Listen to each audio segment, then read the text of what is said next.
गहरे जंगल में एक खूबसूरत घोंसला था। ये घोंसला चुलिया टोनी का था। वो दिन रात मेहनत करके तिनके नरम पत्ते चुनती और आखिरकार उसने एक शानदार घर बना लिया था। एक सुबह जब टोनी अपने घोंसले पर पहुंची तो इसका दिल डूब गया। घोंसला अलिफाजरा हुआ था। सारे नरम पत्ते चमकदार पर तिनके सब गायब। टोनी रोते हुए बोली, ये मेरे घर के साथ किया हुआ। शेर ने गरज कर कहा, यह चोरी हमारे जंगल की इज्जत के खिलाफ है।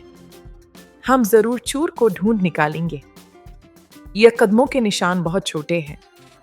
समझ नहीं आ रहा कि ये किस जानवर के हैं। चोर ऊपर से आया है, लेकिन ये तोते आगुलहरी का काम नहीं लगता। चोर ये पत्ते साथ लेकर गया है। जरूर यहीं कहीं छुपा है। जंगल के जानवरों ने रात के अंधेरे में चोर की तलाश शुरू कर दी। जल्दी आओ, यहाँ कुछ हल रहा है। एक छोटा लोमड़ी का बच्चा खौफ से कांप रहा था। मेरी माँ बीमार है। हमारा बिल पानी में भर गया था। मैंने इसके लिए महफूज जगह बनाने के लिए आपके घोंसले से पत्ते ले लिए। मेरा मकसद चोरी करना नहीं था।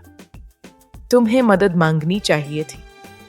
चोरी कभी किसी मसले का हल नहीं होती। हमारे जंगल में कोई अकेला नहीं है। हम सब एक खानदान हैं। सब जानवरों ने मिलकर लोमड़ी के बच्चे और उसकी मां के लिए एक नया आरामदेह घर बनाया और टोनी के लिए पहले से भी ज्यादा खूबसूरत घोंसला तैयार किया। हर चोर बुरा नहीं होता, कभी कभी लाचारी भी होती है। लेकिन लाचारी गलत रास्ता इख्तियार करने का जवाज नहीं बुनती। मुश्किल में मदद मांगे, चोरी ना करें।